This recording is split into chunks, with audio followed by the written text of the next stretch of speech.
வானிலையில் சில அதிரடி மாற்றங்கள் ஏற்பட இருக்கிறது. பகல் நேரங்களில் பார்க்கும்போது அப்படியே வெயில் ரொம்ப அதிகமாக இருக்கிற மாதிரி தான் தெரியும். மாலை இரவு நேரங்களில் சட்டென்று வானிலையில் சில அதிரடி மாற்றங்கள் ஏற்படும். மேகக்கூட்டங்கள் கூடி திடீரென அந்த மழை பொழிவுகள்லாம் பதிவாகிறத பார்க்க முடியும். அதனால் தயவு செய்து கையில் குடை எடுத்துக்கோங்க. தமிழ்நாடு முழுவதும் மழை கிடையாதுங்க. நம்ம சொல்ல போகிற குறிப்பிட்ட சில மாவட்டங்களில் மட்டும்தான் மழை பொழிவு. அதனால எல்லாருமே வந்து பார்த்தீங்க அப்படின்னா, மழை வரப்போகுது போல இருக்கு. 38 மாவட்டங்களிலும் மழை வரப்போறது அப்படின்னு சொல்லி நினைக்காதீங்க. எல்லா மாவட்டங்களிலும் மழை இல்ல. ஆனா குறிப்பிட்ட சில மாவட்டங்கள்ல கனமழையாக இருக்க போகுது. அது எந்தெந்த மாவட்டங்கள்ல கனமழை, மிதமான மழைலாம் பெய்யும்னு சொல்லி இன்றைக்கு காலை நேர வானிலை அறிக்கையில அத பத்தி நம்ம பேசியிருந்தோம். இப்போ மாலை நேர வானிலை அறிக்கையில பொறுத்தவரைக்கும், குறிப்பாக கடலோர மாவட்டங்கள், உள் மாவட்டங்கள்ல இத பத்தி நம்ம கொஞ்சம் பேச போகிறோம். ஏன்னா, மழை வாய்ப்புகள் கடலோர மற்றும் உள் மாவட்டங்கள்ல ரெயின் பாசிபிலிட்டிஸ் என்று சொல்லக்கூடிய அந்த மழை பெய்வதற்கான வாய்ப்புகள் கடலோர மாவட்டங்கள் மற்றும் உள் மாவட்டங்களில் தீவிரமாகி இருக்கிறது, அதிகமாக இருக்குது. அதனால் மாவட்டத்தினுடைய பெயரோட சொல்லி எங்கெல்லாம் மழை பெய்யும், இரவு நேரங்களில் எங்கெல்லாம் மழைக்கான வாய்ப்பு இருக்குது அப்படிங்கிறத பார்க்கலாம். நீங்கள் மறக்காமல் ஸ்க்ரீனு கீழே தெரியக்கூடிய அந்த லைக் பட்டனை கிளிக் பண்ணுங்கள். நண்பர்கள் உறவினர்கள் தெரியப்படுத்த ஷேர் பண்ணுங்கள். தமிழகத்தில் அடுத்து வரும் மணி நேரங்களில் படிப்படியாக மழை வாய்ப்பு அதிகரிக்கும். நீங்கள் இந்த வானிலை கேட்கிற நேரத்தில் வேணால் மழை இல்லாமல் இருக்கலாம். ஆனால் மழை கண்டிப்பாக உண்டு. எங்கெல்லாம் அப்படின்னு பார்த்தீங்க அப்படின்னா, கடலோரத்திலையும் உள் மாவட்டங்களிலும் படிப்படியாக மழை வாய்ப்புகள் அதிகரிக்கும் மாலை இரவு நேரங்களில். பகல் நேரங்களில் வெயிலுடைய தாக்கம் அதிகரித்து காணப்பட்டாலும் மாலை இரவில் மட்டுமே நமக்கு மழை பொழியும். ஏன்னா இது வந்து வடகிழக்கு பருவமழை கிடையாது. வடகிழக்கு பருவமழையாக இருந்தால் அதிகாலை, காலை, பகல் நேரங்கள் நேரமே பார்க்காதுங்க. நாள் முழுவதும் கனமழை அப்படிங்கிறது வந்துகிட்டே இருக்கும் வடகிழக்கு பருவமழையில். தென்மேற்கு பருவமழையில் இருக்கிறோம். அதுவும் கேரளாவிலேயே சரியாக மழை இல்லை. எல்லா இடத்துலையும் பார்த்தீங்கன்னா கேரளா, கர்நாடகாவிலேயே பருவமழையினுடைய தீவிரம் குறைஞ்சி போச்சு. ஆனால் இப்போ வரக்கூடிய மழை வந்து பார்த்திங்கன்னா, முதலாவது பெங்களூரு பகுதிகளில் தீவிரமான மழை பெய்யும்.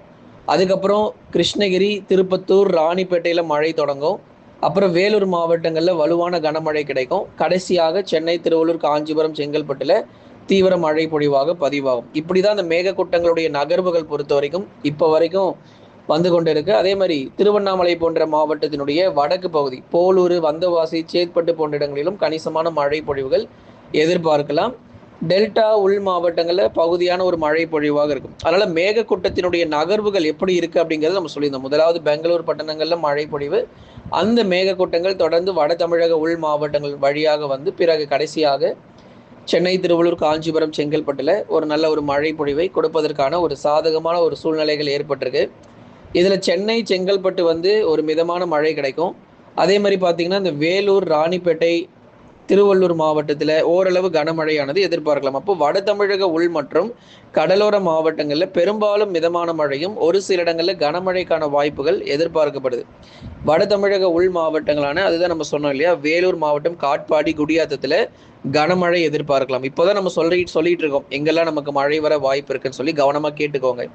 வேலூர் மாவட்டம், காட்பாடி, குடியாத்தம் போன்ற இடங்களில் மழை பொழிவுக்கான வாய்ப்பு இருக்கும். அதே மாதிரி திருப்பத்தூர், ஜோலார்பேட்டை, வாணியம்பாடி, ஆம்பூர் உள்ளிட்ட இடங்களில் கணிசமான ஒரு மழை தீவிரம் அடையும்.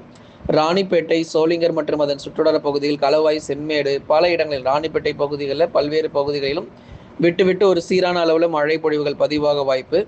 திருவண்ணாமலை மாவட்டத்தினுடைய வடக்கு பகுதி, போலூர், வந்தவாசி, சேத்பட்டு இங்கெல்லாம் ஒரு சில இடங்களில் மிதமான மழையும்.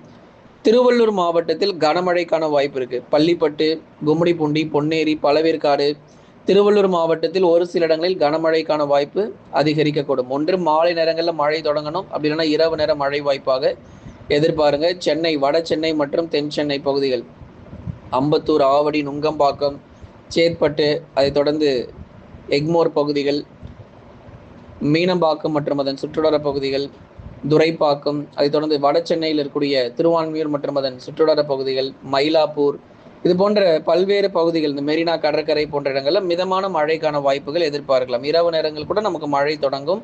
அதனால் நமக்கு மழை வாய்ப்புகள் இன்று முதல், இந்த நேரம் முதல் தமிழ்நாட்டில் அதிகரிக்குது அப்படிங்கிற நம்ம இது நாள் வரைக்கும் நீங்கள் வெயில் மட்டுமே பார்த்துருப்பீங்க. இனிமேல் கொஞ்சம் மேகக்கூட்டங்களும் வர ஆரம்பிக்கும். நிறைய இடங்கள் இப்போ சொன்ன பகுதியெல்லாம் மேகக்கூட்டங்கள் வர தொடங்கி பின்னர் படிப்படியாக மழை பொழிவுகளும் அதிகரிக்கும். செங்கல்பட்டு மற்றும் காஞ்சிபுரத்தில் ஒரு பகுதியான மழையாக இருக்கும். ஏன்னா செங்கல்பட்டில் வந்து அதிக இடங்களில் மழை இல்லை, ஓரளவு சில இடங்களில் மிதமான மழை பொழிவு. அப்போது சென்னை, திருவள்ளூர், காஞ்சிபுரம், செங்கல்பட்டு திருவள்ளூர் மாவட்டங்களை தொடர்ந்து வேலூர், ராணிப்பேட்டை, திருவண்ணாமலை, கிருஷ்ணகிரி மற்றும் தருமபுரி போன்ற இடங்கள். கிருஷ்ணகிரியில் வந்து பார்த்தீங்கன்னா பர்கூர், மாரண்டஹள்ளி, ஒசூர் சுற்றுவட்டார பகுதியில் காற்று கொஞ்சம் அவ்வப்போது சில நேரங்களில் பலமாக வீசும், மிதமான மழை பெய்யும். ஏன் காற்று கொஞ்சம் சில நேரங்களில் பலமாக வீசும் அப்படின்னா, வரக்கூடிய மேகக்கூட்டங்கள் தொடர்ந்து கிருஷ்ணகிரியினுடைய வடக்கு பகுதிகள், அதாவது கிருஷ்ணகிரியில் முழுமையாக வராமல் வேலூர் மாவட்டத்தை நோக்கி நகரும் அல்லது திருப்பத்தூர் மாவட்டத்தை நோக்கி நகரும் போது கிருஷ்ணகிரியில் வந்து சற்று ஒரு மிதமான மழை மட்டுமே இருக்கும். அப்போ நமக்கு காற்றுடைய வேகம் அதிகமாகவும் மழை சற்று குறைவாகவும் கிருஷ்ணகிரியில் வந்து பதிவாக வாய்ப்பு இருக்கு. அதே போல தருமபுரி மாவட்டத்திலும் வானம் ஓரளவு மேகமூட்டம், சில இடங்களில் பகுதியான ஒரு மிதமான மழை பொழிவுகள். சேலம், நாமக்கல், கரூர், திருப்பூர், ஈரோடுல வானம் மேகமூட்டமும், பகல்ல வெயில் கண்டிப்பாக இருக்கும். இன்னைக்கு வந்து சேலம், கரூர், நாமக்கல், திருப்பூர், ஈரோடுல ஏதாச்சும் சில இடத்துல வேணா பகுதியாக ஒரு லேசான மழை அல்லது ஒரு மிதமான மழையாக எதிர்பார்க்கலாம். மிக முக்கியமாக இந்த வட தமிழக கடலோர பகுதிகள் கடலூர், விழுப்புரம், கள்ளக்குறிச்சி, புதுச்சேரி மற்றும் காரைக்கால் இது போன்ற இடங்களில் பொதுவாக வானம் மேகமூட்டமும் மிதமான மழை ஏதோ சில இடங்கள்ல மட்டும், எல்லா இடங்களும் இல்லை, சில இடங்கள்ல மட்டும். ஏன்னா ஒரு தாழ்வு பகுதி வந்து கரையை கடந்ததுன்னா இவ்வளவு தூரம் நமக்கு பிரச்சனையே இல்லை. எல்லா மாவட்டத்தினுடைய பேரை மட்டும் சொல்லிட்டு வெள்ளத்தில் மூழ்கும்னு சொல்லிட்டு போயிட்டே இருக்கலாம். ஆனால் இப்போ நமக்கு அந்த மாதிரியான ஒரு சூழ்நிலை இல்லை. எந்த ஒரு காற்றழுத்த தாழ்வு பகுதியும் தென்மேற்கு பருவமழை காலகட்டங்களில் நேரடியாக தமிழகத்தில் வந்து கரையை கடக்காது என்பது எல்லாருக்குமே தெரிஞ்ச ஒரு விஷயம்தான். அப்போது இந்த பருவமழையினுடைய தீவிரம் பொறுத்தவரை தென்மேற்கு பருவமழையானது இயல்பை ஒட்டிய ஒரு மழை பொழிவு தான் நம்ம எதிர்பார்க்கிறோம். ஆனால் இப்போ போகிற நிலைமையை பார்த்தா இயல்பான மழை பொழிவு பெய்தால் கூட அடிக்கிற வெயில் தொடர்ந்து அந்த ஈரப்பதத்தை உறிந்து கொள்ளும் போல இருக்கு. அந்த அளவுக்கு மிக மோசமான வெயில் தமிழ்நாட்டில் பதிவாயிட்டு இருக்கு. 40 டிகிரி செல்சியஸ் பொறுத்த வரைக்கும் குறையாம வெப்பநிலை பல மாவட்டங்களில் பதிவாய் 40லேருந்து 42 டிகிரி செல்சியஸ் வரைக்கும் பெரும்பாலான மாவட்டங்களில் வெயிலுடைய தாக்கம் மிக மோசமானதாக பதிவாகி வருகிறத நம்ம பார்க்கிறோம். அப்போ இன்றைய மழை வாய்ப்புகள் பொறுத்த வரைக்கும் வட தமிழக உள் மாவட்டங்களிலும் வட தமிழக கடலோர மாவட்டங்களிலும் காற்றுடன் கூடிய அடைமழை சில இடங்களில் நிச்சயமாக தீவிரமடையும். அடுத்ததாக மேற்கு தொடர்ச்சி மலை ஒட்டிய மாவட்டங்கள். மேற்கு தொடர்ச்சியில் நீலகிரி, கோயம்புத்தூருடைய மலை பகுதிகளில் மிதமான மழையும், மற்ற இடங்களில் வான மேகமூட்டம். தேனி, தென்காசி ரொம்ப மோசங்க, மழை பொழிவே ரொம்ப குறைவாக இருக்குது அந்த இடங்கள்ல. ஆனால் ஓரளவு சீரான லேசான மிதமான மழை பெய்யும். ஆனால் இந்த மழை போதுமானதாக இருக்காது. தேனி, தென்காசியில் தண்ணீரை சேமித்து வைத்துக் கொள்ளுங்கள். குறிப்பாக மேற்கு தொடர்ச்சி மலையொட்டிய மாவட்டங்கள்லேயே நமக்கு வந்து மழை பற்றாக்குறை அப்படிங்கிறத நம்ம தொடர்ந்து பார்த்துட்டு இருக்கிறோம். தேனி, தென்காசி பகுதிகளில் வான மேகமூட்டமும் வெயிலின் தாக்கம் மட்டுமே இருக்கும்.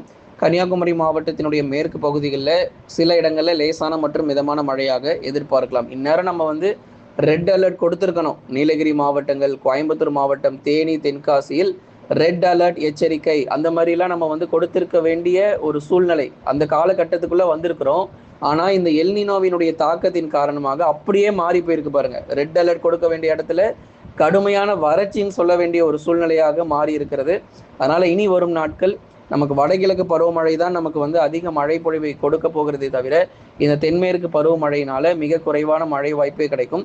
அவ்வப்போது பெய்கிற இந்த 2 சென்டிமீட்டர் 5 சென்டிமீட்டர்லாம் நமக்கு பத்தாதுங்க. நமக்கு வந்து 15 சென்டிமீட்டர் 20 சென்டிமீட்டராவது நிறைய இடத்துல பதிவாகணும். தொடர்ந்து அப்படிப்பட்ட ஒரு மழை வரும்போது நிச்சயமா உங்களுக்கு சொல்றோம். ஆனால் இந்த மழையெல்லாம் ஒரு போதுமானதாக ஒரு மழையாகவே இருக்கவே இருக்காது. இன்றைக்கு பெய்கிற மழையாகட்டும், நாளைக்கு வரப்போகிற மழையாகட்டும் தமிழகத்திற்கு ஒரு போதுமான மழையே கிடையாது. இன்னும் அதிக அளவில் நமக்கு மழை கிடைக்கணும். அதற்கு ஒருவேளை வாய்ப்பு இருந்தால் நம்ம தேதிகள் அறிவிக்கிறோம். இன்று நாளை மிதமானதிலிருந்து கனமழை மட்டும் மாலை அல்லது இரவு நேரங்களில் எதிர்பார்த்து பயன்பெறுங்க. தொடர்ந்து தென் மாவட்டங்களில் மழை இல்லைங்க. இந்த மதுரை, திண்டுக்கல், விருதுநகர், சிவகங்கையில் வெயில் வாட்டி வதைக்கும், பயங்கரமான வெயில். எல்லாருமே வந்து மழை வரப்போகுதுன்னு நம்ம ஊருக்கு மழை வரப்போகுது போலன்னு சொல்லி அதிக ஆர்வமோடு இருக்கிறீங்க. இந்த ராமநாதபுரம், தூத்துக்குடி, திருநெல்வேலி மாவட்டங்கள் கொஞ்சம் பொறுமையாக இருங்க. நம்ம தேதிகள் உங்களுக்கு நம்ம அறிவிக்கிறோம். மதுரை, திண்டுக்கல், விருதுநகர், சிவகங்கை, ராமநாதபுரம், தூத்துக்குடி மற்றும் திருநெல்வேலியில் அதிக வெப்பம் பதிவாக வாய்ப்பு இருக்கு. இன்னும் நமக்கு மழை தீவிரம் தொடர்ந்து வரும் நாட்களில் பகுதியான ஒரு மிதமான மழை வாய்ப்புகளாகவே எதிர்பார்க்கப்படுது. தமிழகத்தில் வருகிற ஜூலை 22ஆம் தேதி வரை பரவலாக விட்டு மழை தீவிரமடையும். சில மாவட்டங்களில் மட்டுமே நமக்கு மழை வாய்ப்புகள் ஒரு 12லிருந்து 16 மாவட்டங்கள் வரைக்கும் அதிகபட்சம் எதிர்பார்க்கலாம். 38 மாவட்டங்களிலும் கண்டிப்பாக நமக்கு மழை வந்திராது. டெல்டா மாவட்டங்கள் பொறுத்தவரை மயிலாடுதுறை, நாகை, தஞ்சை, திருவாரூர், அரியலூர், பெரம்பலூர், திருச்சி, புதுக்கோட்டை பொறுத்தவரை பகுதியாக சில இடங்களில் லேசானது முதல் மிதமான மழை வாய்ப்பாக எதிர்பார்க்க முடியும் நண்பர்களே. அதனால இன்றைக்கு மழை பொழிவுகள் அதிக வாய்ப்புள்ள மாவட்டங்கள் வேலூர், திருப்பத்தூர், ராணிப்பேட்டை, திருவண்ணாமலை, திருவள்ளூர், காஞ்சிபுரம், சென்னை, செங்கல்பட்டு இந்த பகுதிகள் தான் இன்றைக்கு அதிகப்படியான மழை பொழிவுகள் பெய்யும் என்று எதிர்பார்க்கப்படுது. அதனால் இனி வரும் நாட்கள் மழை இல்லாத இடங்களுக்கும் கணிசமாக மழை பொழிவுகள் அதிகரிக்கக்கூடும். லைக் பண்ணுங்கள், மறக்காமல் சப்ஸ்கிரைப் பண்ணி தொடர்ந்து சப்போர்ட் பண்ணுங்கள்.